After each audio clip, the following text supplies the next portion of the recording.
오늘 말씀의 제목은 따라합시다. 살았다 하는 이름은 가졌으나 죽은 자로다.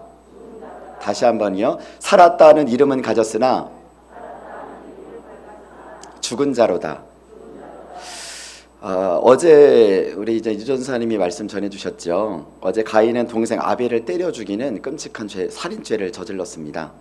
그리고 하나님 앞을 떠나서 이 에덴 동산 그 동쪽 이 놋 땅이라는 곳으로 이동을 하게 됩니다. 우리 그 대목을요 같이 한번 읽어보겠습니다. 우리 4장 16절입니다. 시작. 가인이 여호와 앞을 떠나서 에덴 동쪽 놋 땅에 거주하더니. 아멘. 가인 그는요 하나님이 자신을 완전히 버렸다고 생각했습니다. 하나님께 끊쳐졌다고 생각했어요. 그러나 그것은 가인의 신박한 오해였습니다. 그만 자기 죄의 생각에 갇혀서 이 깊은 수렁에 빠져서 또다시 다른 죄를 지금 생각하고 있는 것입니다. 여러분, 동생 아벨에게 순간 악한 생각을 할 수는 있어요.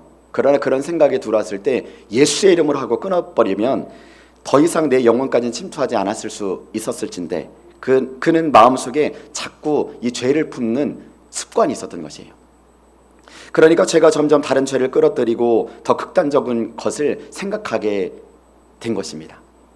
그래서 오늘도 하나님이 자기를 완전히 버렸다고 이 극단적으로까지 생각하게 됐어요. 그러나 여러분, 하나님의 본 마음은 본 뜻은 그런 마음이 아니었습니다. 그걸 어떻게 하냐고요? 가인이 살인죄를 저지르곤 주위 사람들이 이제 자기를 죽이려 할지 모른다고 막 벌벌벌 떨고 있었을 때요. 15절에 하나님은 뭐라고 말씀하십니까? 우리 15절 한번 띄워주십시오. 말씀해 보니까 가인 걱정하지 마라. 내가 너에게 표식을 주마. 가인의 표를 주마. 너의 이마에 내가 이것을 줄 테니까 다른 사람들이 너를 해하지 못할 것이야. 죽음을 면하리라. 이렇게 말씀을 합니다. 정말 하나님께서 이 영혼을 그냥 끊어버리실 마음이었다면 애초에 가인에게 이런 표도 주지 않으셨을 것입니다.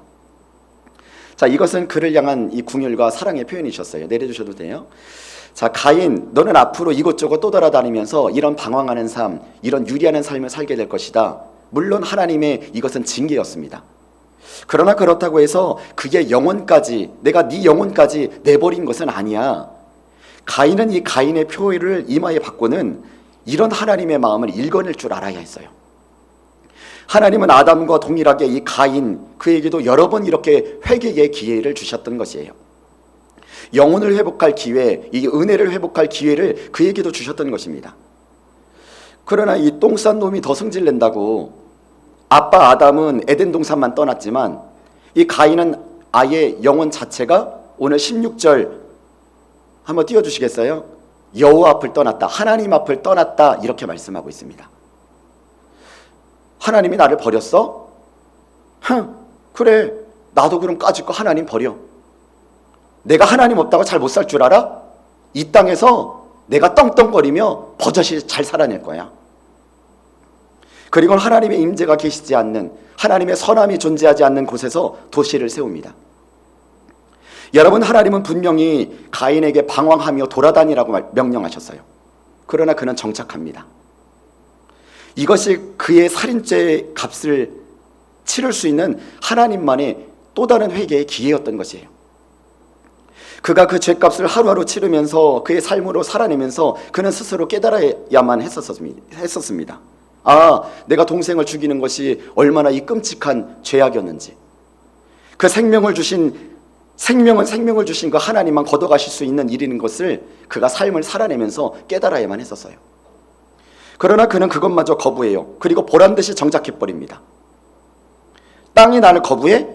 하나님께서 이제 저주받을 것이다, 땅이 너를 토해낼 것이다, 이렇게 말씀하셨잖아요.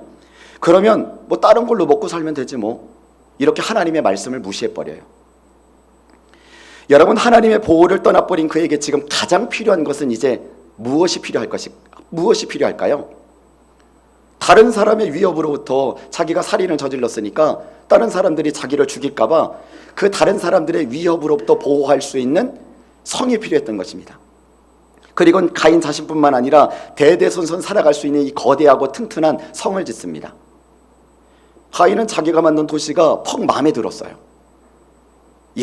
이제 하나님 보호 따위 없어도 내 스스로 보호하고 내 스스로 편안한 삶을 살 수 있게 됐다고 너무 좋아했습니다.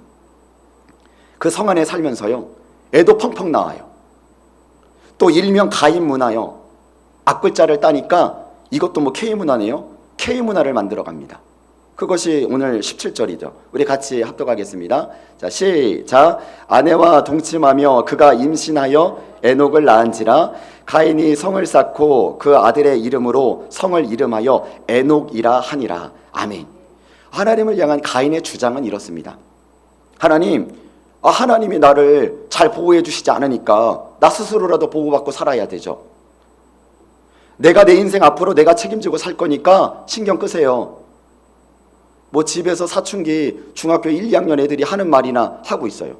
누가? 가인이요. 여러분 어떠세요? 하나님이 보호해 주고 싶으셔서 그 궁율과 사랑으로 표현해 주시고 또 징계도 주시는 것일진데 내가 그분을 먼저 외면해 버리곤 여전히 우리는 하나님이 나를 버렸다고 생각해요. 그리고 내가 내 인생을 스스로 책임지려고 얼마나 열심히 부단히 노력하면서 살아가고 있습니까? 나만의 내면에 성을 쌓고 온 다른 사람에게, 아니 하나님에게조차도 내 문제를 다 오픈하지 못해요. 혼자 외롭고 단절된 삶을 살아가는 교우들이, 그리고 다음 세대들이 얼마나 많습니까? 그런데도 정작 물어보면 예수님은 믿는데, 예수님 내 마음속에 계시대. 여러분, 당신이 진짜 예수님을 믿는다면 당신을 위해, 나를 위해서 모든 허물을 다 막힌 담을 허물어 버리신 그 예수님을 먼저 분명히 믿으셔야 하는 것입니다. 하나님은 내 안에 견고한 이 나만의 성을 와르르 무너뜨리기를 원하시는 것입니다. 내 내면의 자존심, 이 똥꼬집이 무너져야 먼저 회복되어지고 치유받고 그리고 가정의 구원의 역사가 일어나는 줄 믿으시길 바랍니다. 여러분, 그러기를 원하는 분은 다시 한번 하면 크게 하십시오. 내 안에 가인의 성이 완전히 무너질지어다. 내가 전부 책임지고 살려고 했던 그 무거운 수고온 짐, 그 모든 것을 다 예수님께 맡기는 은혜가 임할지어다. 자, 그렇다면 가인은 그렇다고 치고 이 가인의 후예들의 삶은 어떠했을까? 우리 창세기 4장 18절부터 22절 우리 같이 합독하겠습니다. 자, 시작. 에녹이 이랏을 낳고 이랏은 무후야헬을 낳고 무후야헬은 무드사헬을 낳고 무드사헬은 라멕을 낳았더라. 라멕이 두 아내를 맞이하였으니 하나의 이름은 아다요 하나의 이름은 실라였더라. 아다는 야발을 낳았으니 그는 장막에 거주하며 가축을 치는 자의 조상이 되었고 그 아우의 이름은 유발이니 그는 수금과 퉁소를 잡는 모든 자의 조상이 되었으며 실라는 두발 가인을 낳았으니 그는 구리와 쇠로 여러 가지 기구를 만드는 자요 두발 가인의 누이는 나아마였더라. 아멘. 여러분, 가인의 아들 에녹이 지금 이제 그 첫 번째 등장하죠. 가인의 아들 에녹, 그 아들 에녹의 이름의 뜻은요, 시작이라는 뜻이에요. 가인은요, 새로운 삶을 시작하고 싶었습니다. 어떤 시작이요? 하나님과 상관없는 인생의 시작이요. 자기만의 어떤 그런 새로운 길을 지금 출발하고 싶었던 것입니다. 가인의 후손들 역시 이런 가인의 마음을 잘 받들었습니다. 생존에 계시는 우리 증조 할아버지, 고조 할아버지, 대고조 할아버지를 통해서 가인이 과거 지금 어떤 인생을 살았고 하나님께 어떻게 버림받았는지에 대한 이 잘못된 왜곡된 가르침을 잘 들었어요. 그 가르침을 받들어서 이 다음 세대들은 엄청난 이 세상의 문명과 문화의 돌풍을 일으키며 발전해 갑니다. 스스로 인생을 책임지려고 사니까 얼마나 악착같이 살아냈겠습니까? 하나님께 끊쳐진 인생들, 어차피 버려져서 지옥 갈 인생들, 사탄이 얼마나 좋아하면서 이 세상의 지혜를 그 입에다가 탁탁 이렇게 물어다 넣어줬겠어요. 그 결과요, 야발은 오늘 말씀해 보니까 목축업의 조상이 되었다라고 말씀하고 있어요. 여러분, 조상이라는 것은요, 이 당시의 최고 분야로, 그 분야에서 최고의 전문가가 되었다는 것입니다. 탁월한 농장 경영으로 대박을 쳐서 뭐 내노라는 거부가 됐습니다. 그 동생 유발은요, 수금과 퉁소, 즉 음악 분야에서 이 관악기와 이 클래식 계통에서 최고의 권위자가 돼요. 22절 한번 보세요. 22절 한번 띄워주세요. 여러분, 22절에 보니까 두발 가인을 낳았으니, 두발 가인은요, 최첨단 무기를 개발해서 감히 주위 사람들 해코지하지 못하도록 압도하는 군사력을 증강시킵니다. 가인의 도시는 그들만의 가히 대단한 문명을 만들어냈던 것이에요. 그러면 한편 아담의 가족들을, 그 직계 자손들은 어떻게 되었을까? 우리 그것이 오늘 말씀의 25절 26절입니다. 우리 같이 합독하겠습니다. 자, 시작. 아담이 다시 자기 아내와 동침함에 그가 아들을 낳아 그의 이름을 셋이라 하였으니 이는 하나님이 내게 가인이 죽인 아벨 대신에 다른 씨를 주셨다 함이며 셋도 아들을 낳고 그의 이름을 에노스라 하였으며 그때의 사람들이 비로소 여호와의 이름을 불렀더라. 아멘. 여러분, 아담은요 죽은 아벨 대신에 셋을 낳습니다. 그리고 셋은 에노스를 낳아요. 그리고 비로소 여호와 이름을 불렀다, 이렇게 말씀하시네요. 여러분, 이 말씀의 뜻은요, 아벨이 죽은 직후에 다시 적극적으로 하나님께 예배드리기 시작했다는 것이에요. 에노스 때부터 적극적으로 예배드리기 시작했다는 것입니다. 자, 그런데 이런 뻔한 삶 말고, 이런 재미없는 딱딱한 삶 말고, 문명을 일으켰다, 무기를 개발했다, 그 분야의 최고의 전문가가 후손들에게서 줄줄이 나왔다, 이런 말이 한마디도 없습니다. 한술 더 떠서 이 에노스라는 이름의 뜻은요, 사람이지만 약한 사람, 연약한 존재라는 뜻이에요. 셋의 후손들이 좀 덜 떨어졌나 봐요. 아니, 가인의 후손들은 승승장구하고 있는데 사람들에게 막 주목받고 문명의 판도를 바꿔가고 있는데 훗날 예수 그리스도가 나오시게 될 그 셋의 후손들은 별로 주목받지를 못해요. 뛰어나지를 못해요. 여기서 우리는 중요한 영적인 원리를 깨닫습니다. 여러분, 에노스 그는 자기가 남들보다 너무 약하고 부족했기 때문에 오로지 하나님만 의지하고 바라볼 수밖에 없었던 것이에요. 그래서 주구장창 예배에 목숨 걸었던 것입니다. 하나님의 이름을 목 놓아 부르짖으며 기도했던 것이에요. 그것이 비로소 여호와의 이름을 불렀더라 라는 말씀의 뜻입니다. 똑같은 동시대에 사는 이 가인의 후손들은 막 승승장구하면서 이 오염된 인간 문화의 이 인간 중심의 문화를 만들어 가는데 하나님은 이 셋의 아들인 에노스요, 그 약함을 사용하셔서 그 약한 에노스를 통해서 하나님 중심의 문화요, 이 예배의 문화를 만들어가고 있으셨던 것이에요. 여러분, 이 대복이 우리에게 은혜로 다가오지 않습니까? 혹시 질병으로 이 모양 저 모양으로 혹시 삶에 약한 분 있으세요? 우리의 약함이 오히려 하나님 편에서는 강함이 되는 줄 믿으시길 바랍니다. 이 약함이 하나님을 전적으로 우리가 붙잡게 되고 하나님을 의지할 수 있으니까요. 하나님께 쓰임받는 최고의 양념이 이 약함인 줄 믿으시길 바랍니다. 오늘 말씀을 묵상하면서 저는 또 이런 생각도 해보게 되었습니다. 요즘 교회들이 자꾸 세상을 이야기합니다. 세상이 얼마나 빠르게 변화되는지를 아느냐? 교회가 꼭 그들에게 발맞춰 움직여야 하느냐? 우리 교회가 주도하고 우리가 앞서가야 하지 않느냐? 이렇게 말하곤 하죠. 틀린 말이 아닙니다. 교회는요, 너무 뒤처지면 안 돼요. 복음을 위해서 말이죠. 그런데 오늘 말씀해 보니까 절대 셋의 후손들은, 하나님 편에 선 이 후손들은 가인의 후손의 문명을 쫓아갈 수가 없구나 라는 것을 깨닫게 됩니다. 그들이 자꾸 세상에 발맞춰 우리를 막 부지런히 따라오라고 손짓하고 있는 것 같아요.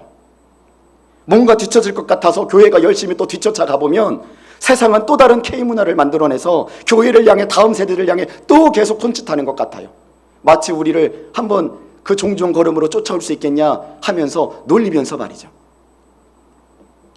여러분, 우리는 우리의 시선을 사로잡는 이 세상의 문화를 마냥 그들을 따라서 그냥 쫓아갈 것이 아니라 오히려 정결한 생각이요, 이 거룩한 우리의 삶의 문화를 통해 이 세상을 변화시키는 것이 우리의 사명이고 하나님의 문화를 전파하는 방법이라는 것을 여러분 믿으시길 바랍니다. 그러니까 세상의 문화, 다음 세대들이 쓰는 단어 어른들 조금 모른다고 해서 너무 낙심하지 마세요. 40대인 저도 잘 모르니까요. 그러나 오직 이 하나님의 친밀함 안에서 우리는 이 세상이 보지 못하는 이 보이지 않는 하나님의 문화를 그들에게 당당히 보여줍시다. 봐라, 우리 교회 안에는 K 문화는 없지만 살아있는 하나님의 문화가 있어. 이 하나님의 살아있는 예배가 참 기쁨이 있어. 어제 그 유튜브를 보면서 어떤 버스킹 예배자 여자 청년이 나오는데요, 혼자 독대로 나와가지고 그 버스킹을 하는 거예요. 그래서 가만히 이렇게 지켜보니까 처음에 복음의 메시지를 막 전해요. 들어보니까 막 부활 얘기를 계속 하더라고요. 그런데 그런 메시지를 한참 전하고 나서 찬양하라는데 얼마나 정말 열정적으로 마음을 다해 찬양하는지 몰라요. 구독자가 엄청나더라고요. 그것을 보면서요, 야, 저렇게 부끄러워하지 않고 살아있는 이 하나님의 중심의 문화를 전하는 그 여자 청년이 참으로 보기 좋을 뿐만 아니라 부러웠습니다. 여러분, 그러면서요 도전을 받게 되는 것이죠. 그렇구나. 우리가 이 살아있는 예배를 우리도 보여주고 이 삶의 거룩한 문화를 전해주는 그 예수의 후손들이 우리에게도 넘쳐나기를 주님의 이름으로 축원합니다. 우리는 한 가지 더 살펴볼 텐데요, 가인의 후손들의 이름을 주목해 볼 필요가 있습니다. 그들의 이름의 뜻을 살펴보니까 우리 18절만 한번 보세요. 우리 같이 한번 읽어봅시다. 자, 시작. 에녹이 이랏을 낳고 이랏은 무후야헬을 낳고 무후야헬은 무드사일을 낳고 무드사일은 라멕을 낳았더라. 아멘. 자, 에녹의 아들 이랏은요 도망자라는 뜻입니다.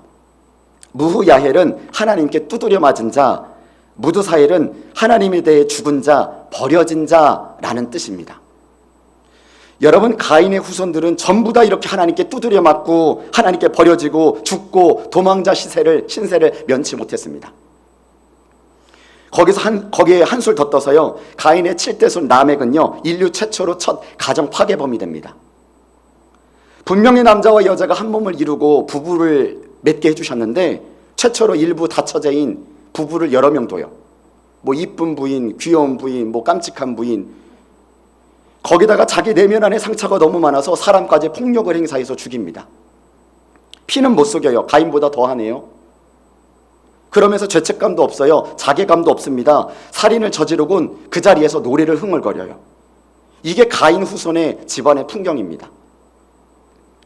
그들은 세상의 문명을 발전시키고 세상에서는 막 잘나가는 사람들이었는지 몰라도 그들의 인생들은요 하나님이 카운트하지 않는 인생이었다는 것이에요. 하나님이 주목하지 않는 인생이었다는 것입니다. 그걸 어떻게 하냐고요?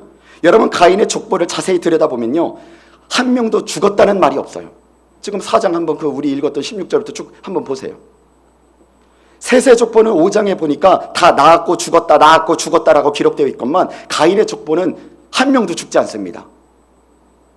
그럼 불로장생한 걸까요? 아니죠. 세상에서는 그들이 인생이 승승장구하는 그런 인생이었을지 모르지만 하나님 편에서는 그들은 살았다 하나 이미 영혼은 죽은 자들이었던 것입니다. 그러니 죽었다고 기록할 필요도 없고 카운트할 필요성도 느끼지 못하는 것이에요.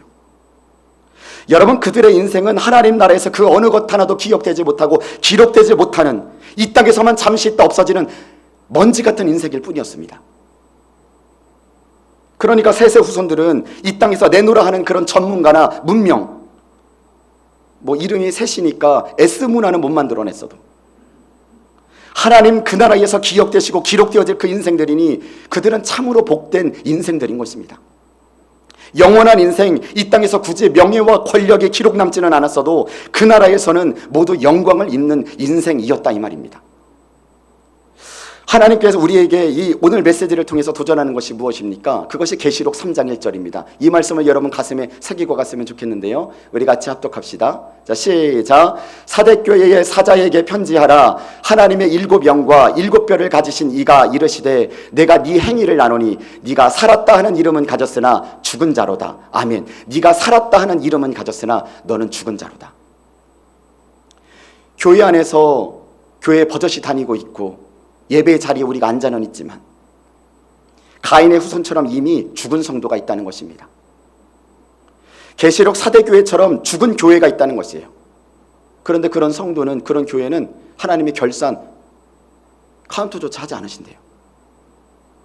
하나님께 하나도 기억되지 않고 기록도 없는 그런 인생도 존재한다는 것이죠.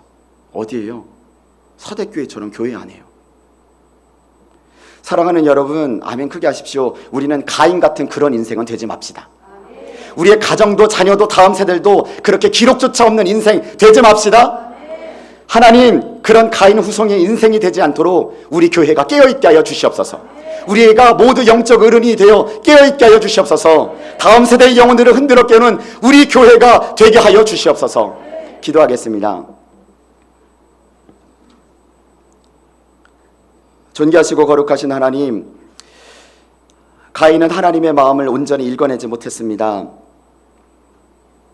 자신의 영혼을 버리신 것이 아님을 깨닫지 못하곤 스스로 하나님을 떠나 하나님을 버렸습니다. 하나님의 말씀을 무시하곤 정착까지 했습니다. 그리고는 자기만의 성을 쌓아 문명을 만들고 자기 문화를 만들었습니다. 자기 스스로 책임지고 사는 인생 힘겹게 살아갔습니다. 사랑과 긍휼이 많으신 하나님, 우리만큼은 가인의 길을 걷지 않게 하여 주시옵소서.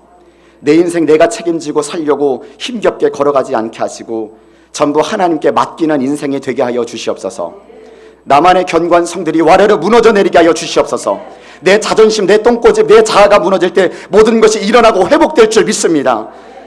하나님, 셋의 아들 에노스의 약함이 오히려 하나님을 전적으로 붙들게 하셨고 하나님을 의지하게 하셨던 것처럼 오히려 나의 약함과 부족함이 오히려 하나님만 끝까지 바라보며 평생 예배자로 살아내게 하여 주시옵소서. 비록 지금은 내 삶이 주목받지 못하고 뛰어나지 못할지라도 하나님이 인정하신 그 하나님의 문화를 내 자녀들과 후손들에게 물려주게 하시고 나의 거룩한 삶이 훗날 이 세상을 변화시키는 밑거름이 되게 하여 주시옵소서. 살았다는 이름은 가졌으나 이 땅에 죽은 자로 살았던 가인의 후손들이 내가 되지 않게 하여 주시옵소서. 하나님이 인생을 결산하고 카운트할 가치조차 못 느끼는 그런 어리석은 인생이 되지 않게 하여 주시옵소서. 지금도 이 땅에 살아있고 그 나라에서 살아있는 축복받은 인생, 그 영광을 입는 인생이 우리 모두가 되게 하여 주시옵소서. 귀한 예물 드립니다. 자녀들의 인격 주님을 만나 귀한 청년의 시절 복음 앞에 쓰임받는 축복의 삶을 살게 하옵소서. 어머니의 기도 응답해 주시고 며느리 영혼 구원 허락해 주시길 원합니다. 아들 지혜롭게 브리핑 잘하고 기쁜 소식 오길 원합니다. 내가 참으로 주의 목전에 은총을 입었사오면 원하건대 주의 길을 내게 보이사 내게 주를 알리시고 나를 주의 목전에 은총을 알게 하시며 이 족속을 주의 백성으로 여기소서. 아멘. 존귀하시고 거룩하신 주님, 주님 앞에 예물 드립니다. 흥양하여 주시고 주님이 이 모든 기도 제목 보고 계시며 듣고 계시며 알고 계시는 줄 믿습니다. 주님 신실하게 응답하여 주셔서 하나님 나라와 의를 위해 귀하게 드려지게 하여 주시고 교회와 목자에게 큰 힘이 되는 믿음의 일꾼 되도록 축복하여 주시옵소서. 모든 것 감사드리며 살아계신 예수님의 이름으로 기도합니다. 아멘.